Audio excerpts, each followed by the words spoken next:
Assalamualaikum warahmatullahi wabarakatuh. Kami dari kelompok 3 Metodologi Penelitian Kualitatif akan mempresentasikan tentang ide dan topik. Di sini saya, Putri Dita Nusyifa bersama kedua teman saya, Ashkatia Hafir dan Sinta Kofifa, akan mempresentasikan ide dan pemilihan topik dengan subtema, yaitu yang pertama ada pengertian topik, kriteria pemilihan topik, cara mencari ide atau topik, dan yang terakhir itu ada pertimbangan-pertimbangan dalam memilih topik. Yang pertama itu adalah pengertian topik. Kata topik itu berasal dari bahasa Yunani, yaitu topoi, yang berarti inti utama dari seluruh isi tulisan yang disampaikan. Menurut Kamus Besar Bahasa Indonesia, topik adalah pokok pembicaraan dalam diskusi, ceramah, karangan, ataupun sebagainya. Nah, topik juga dapat diartikan sebagai kejadian atau fenomena yang akan dijadikan sebagai objek penelitian. Berdasarkan definisi di atas, dapat disimpulkan bahwa topik adalah suatu isu atau inti persoalan yang bersifat umum dan abstrak. Topik pada dasarnya adalah pokok pembicaraan yang akan dibahas dalam keseluruhan penulisan. Topik merupakan sebuah landasan yang dapat digunakan untuk menyampaikan maksudnya.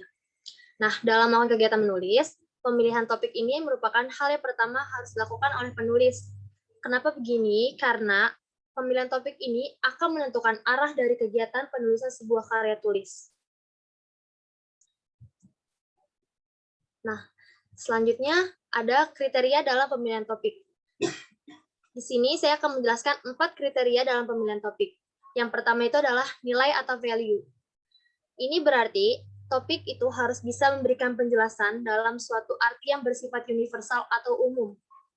Kriteria selanjutnya adalah keaslian atau originality, yang berarti topik itu harus baru.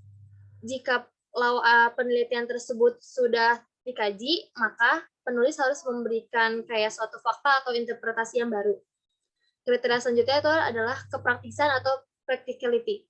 Ini berarti penulis perlu memperhatikan kemudahan dalam memperoleh dan menggunakan sumber-sumber dari topik yang ingin diangkat.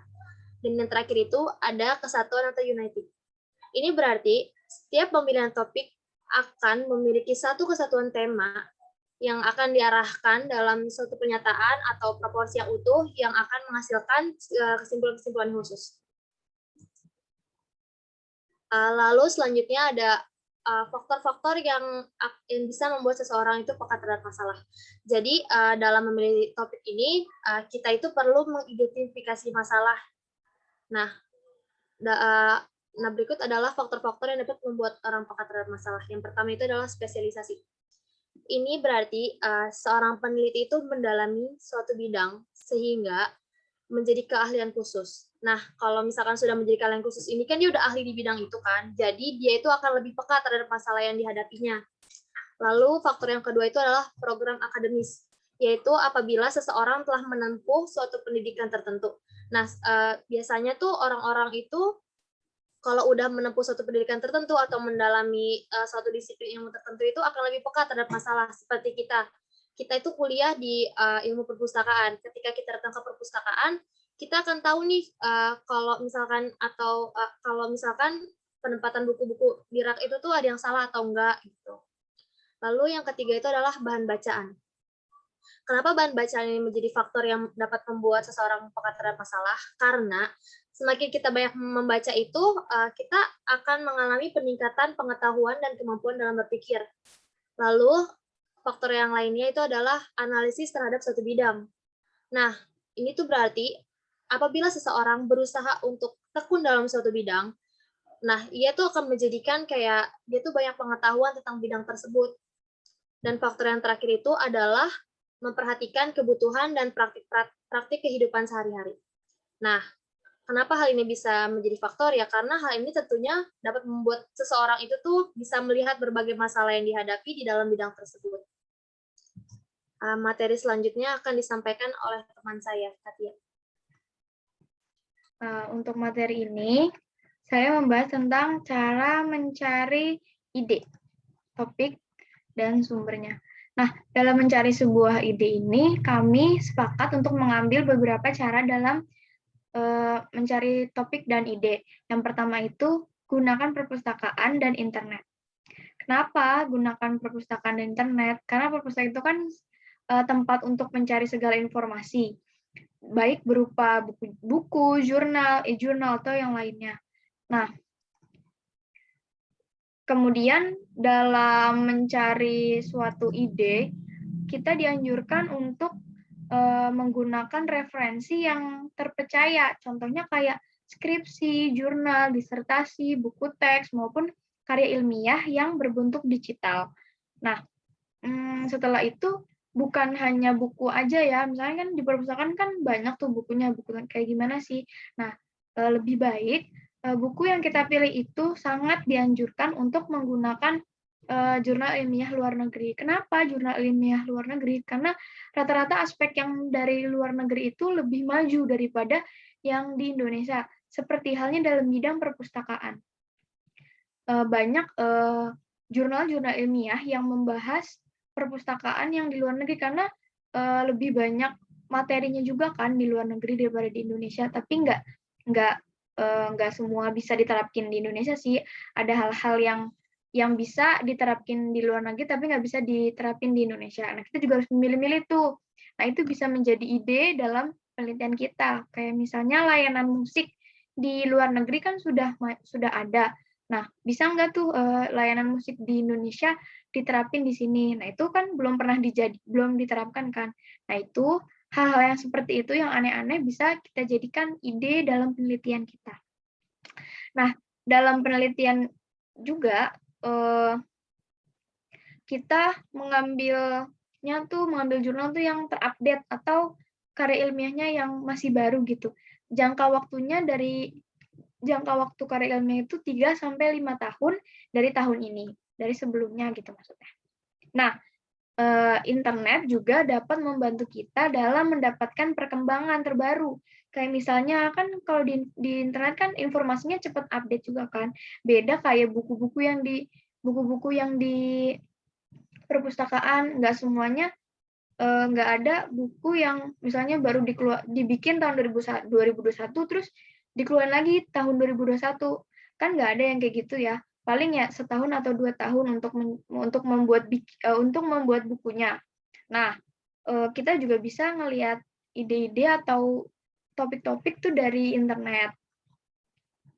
Nah, setelah menemukan karya ilmiah yang sesuai sama bidang kita, terdapat kan beberapa cara kayak misalnya, udah dapat karya ilmiah tapi kita masih bingung gimana nih cara untuk memunculkan ide kan. Nah, di sini di artikel kita bisa menggunakan yang pertama itu bersikap sebagai kritis.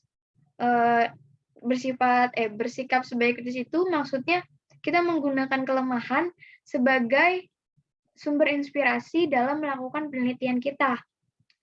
Gitu. Terus yang kedua, kajilah apakah topik artikel tersebut relevan jika diterapkan untuk sekarang.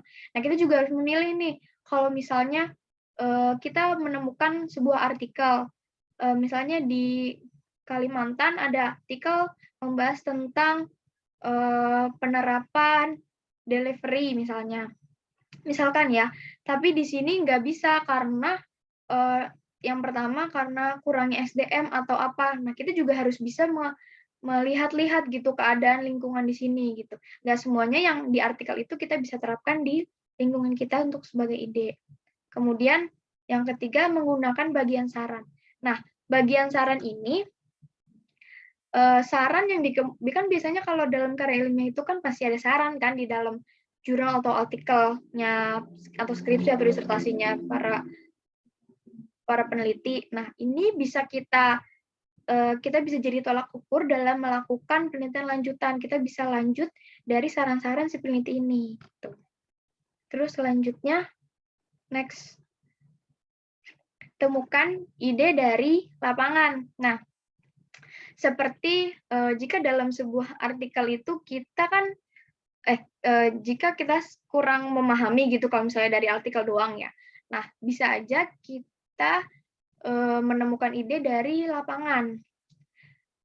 Dan masyarakat bisa menjadi narasumber dan tempat menjadi narasumber untuk kita mendapatkan ide. Nah, dari kita melihat seksama dari fakta-fakta atau fenomena yang ada, kita bisa mendapatkan permasalahan yang terjadi di lingkungan itu secara langsung kan, karena di lapangan. Nah, maksudnya lapangan itu dijelaskan kayak misalnya seperti di praktek kerja lapangan atau kuliah kerja nyata atau KKN. Nah, itu merupakan tempat-tempat yang kita bisa ambil idenya, kita bisa ngambil permasalahannya apa sih yang ada di lingkungan tersebut gitu. Terus yang ketiga itu bergabung dengan organisasi profesi. Karena di organisasi itu kita bisa, itu tuh merupakan sumber informasi, keilmuan, atau wawasan kita juga. Nah, dengan adanya kita bergabung di organisasi tersebut, kita merasakan banyak hal, kayak misalnya mengasah kemampuan dan menambah pengetahuan. Dengan kita sering berinteraksi kepada orang, kita sering berbicara kepada orang, nah, dari situ kita bisa lihat, kita bisa menambah wawasan kita, dan kita lebih kritis dalam memecahkan suatu masalah. Nah, dari situ juga kita bisa mendapatkan ide lagi dalam berorganisasi itu. Kemudian juga meningkatkan kemampuan berkomunikasi.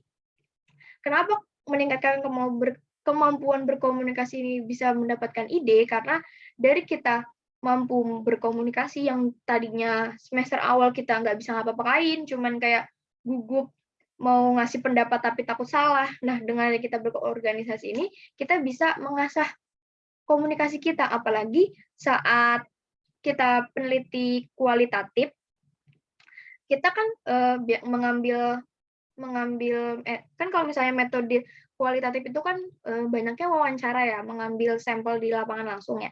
Kita juga dari berorganisasi itu kita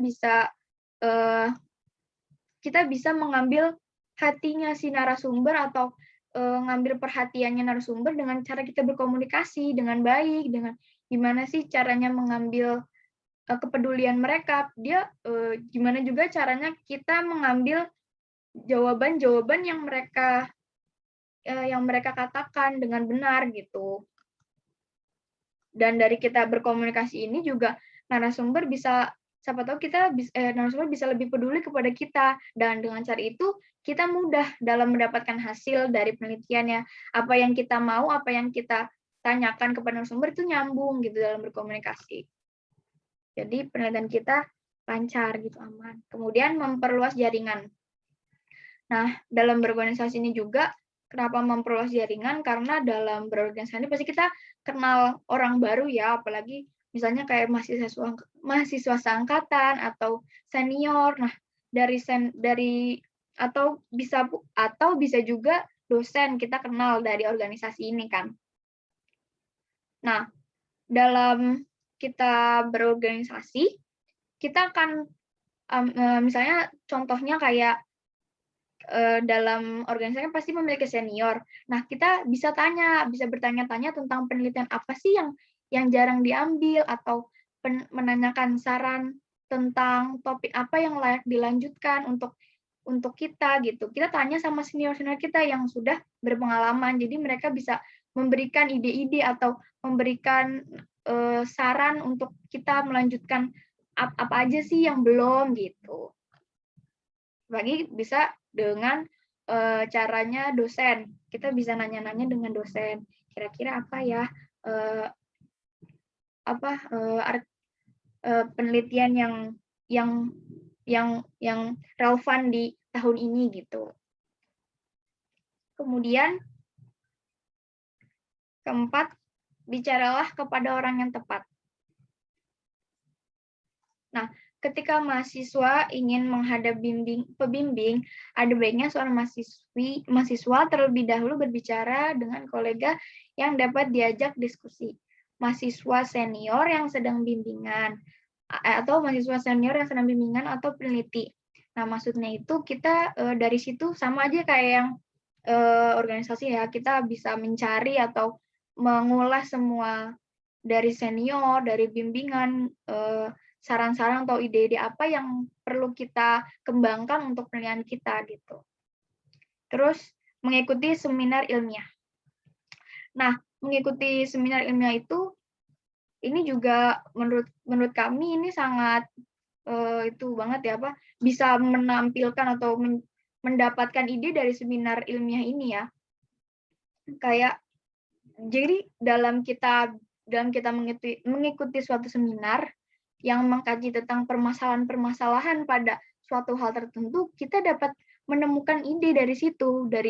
Juga bisa bukan hanya ide ya, kita juga bisa mendapatkan informasi yang sehingga kita bisa menambah referensi untuk penelitian kita gitu. Contohnya kayak misalnya seminar-seminar yang saat kemarin tentang tentang koleksi Islam gitu, atau enggak tentang galeri, museum, dan library itu yang kemarin juga, itu kan bisa dijadikan ide atau penelitian buat kita gitu untuk lebih lanjutin membuat penelitian gitu. Itu kan keluarnya kan munculnya dari seminar-seminar kan. Nah, itu bisa dijadikan ide. Kemudian yang keenam itu pergi ke tempat favorit.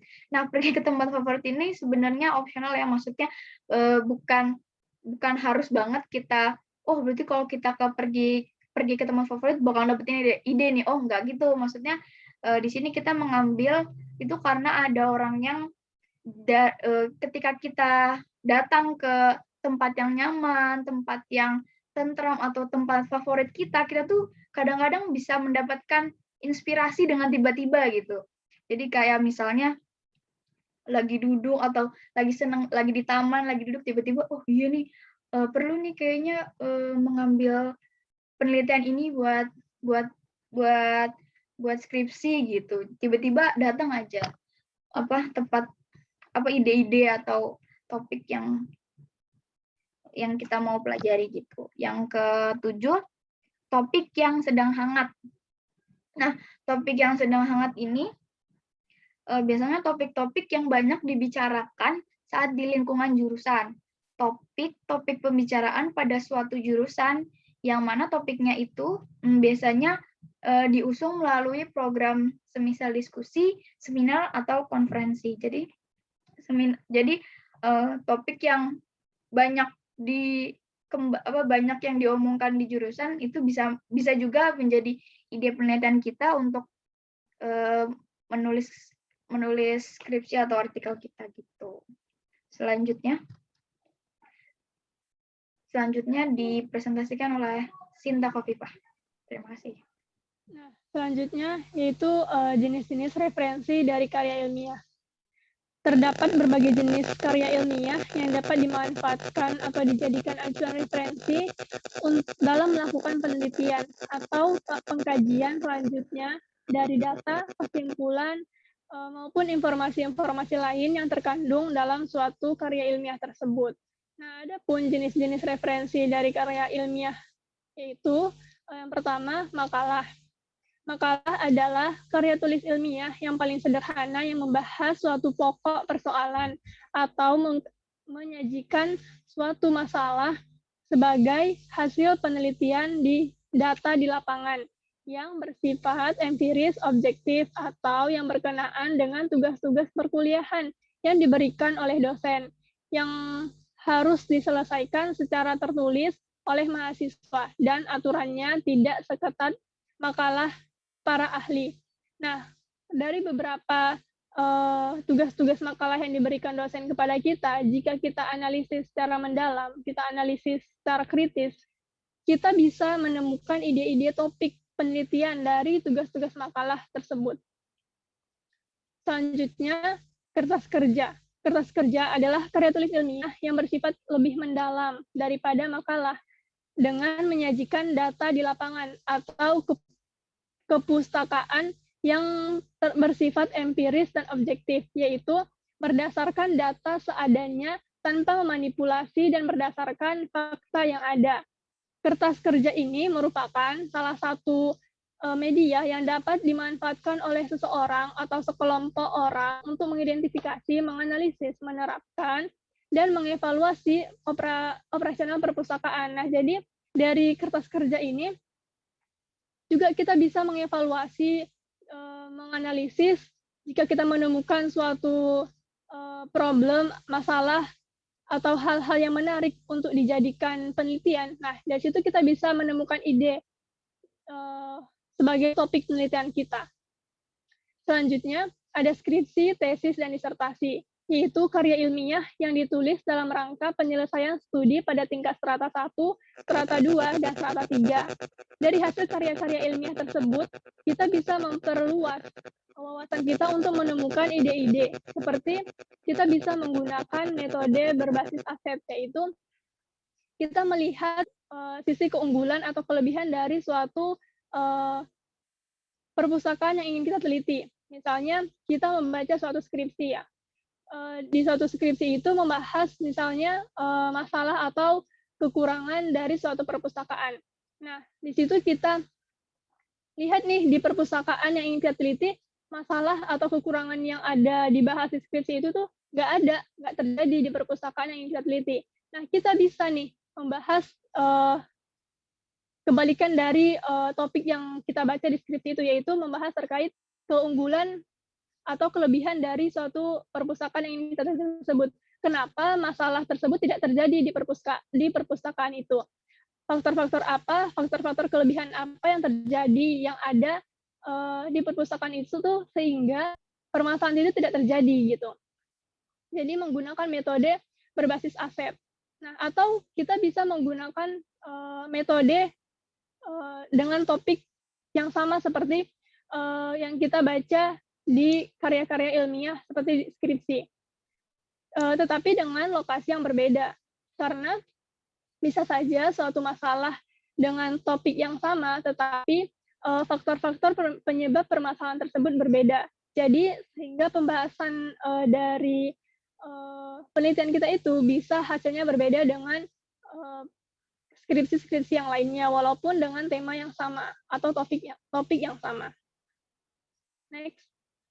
Selanjutnya ada artikel, yaitu tulisan yang berisi pendapat, sikap, atau pendirian subjektif mengenai masalah yang sedang dibahas disertai dengan alasan dan bukti yang mendukung pendapatnya. Nah, dari artikel juga kita bisa menemukan ide-ide untuk diangkat sebagai topik penelitian. Selanjutnya ada esai. Esai adalah ekspresi tertulis dari opini penulisnya. Perbedaan dengan tulisan lainnya, sebuah esai tidak hanya sekedar menunjukkan fakta atau menceritakan sebuah pengalaman, tapi menyelipkan opini penulis di antara fakta-fakta dan pengalaman tersebut. Jadi intinya, sebuah opini harus dimiliki sebelum menulis esai.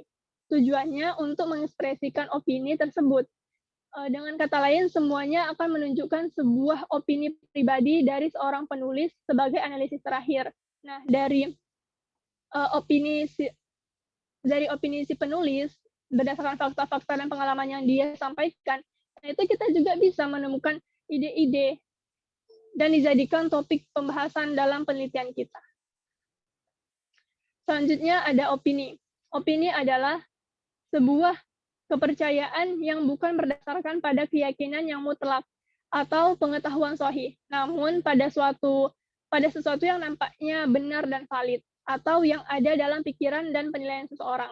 Opini ini bisa kita temukan dengan kita sering berinteraksi dengan orang-orang, dengan kita sering berdiskusi, bertukar pikiran, akan menghasilkan ide-ide yang bisa dijadikan topik penelitian. Sehingga dengan kita sering berdiskusi, bertukar pikiran dengan orang, sehingga kita akan menemukan informasi-informasi yang mungkin belum kita ketahui, sehingga membuat kita menarik untuk dijadikan ide sebagai topik penelitian kita.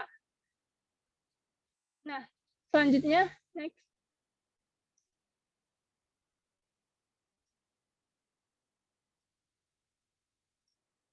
Pertimbangan dalam memilih topik. Banyak hal yang dapat dipergunakan sebagai sumber untuk penentuan topik. Di dalam memilih topik karya ilmiah, ada yang harus dipertimbangkan. Yang pertama, topik harus bermanfaat dan layak dibahas. Bermanfaat berarti bahwa hasil dari pembahasan topik penelitian kita nanti itu akan memberikan masukan khususnya kepada lokasi tempat kita meneliti dan kepada masyarakat umumnya. Jadi topik itu bermanfaat nantinya ketika kita setelah selesai melakukan penelitian gitu. Tidak hanya jadi bukan semata-mata kita melakukan penelitian itu hanya melakukan penelitian aja, nggak ada manfaatnya untuk kedepannya gitu. Selanjutnya topik dikenal baik berarti topik yang dipilih harus topik yang dikuasai atau diketahui oleh peneliti itu sendiri.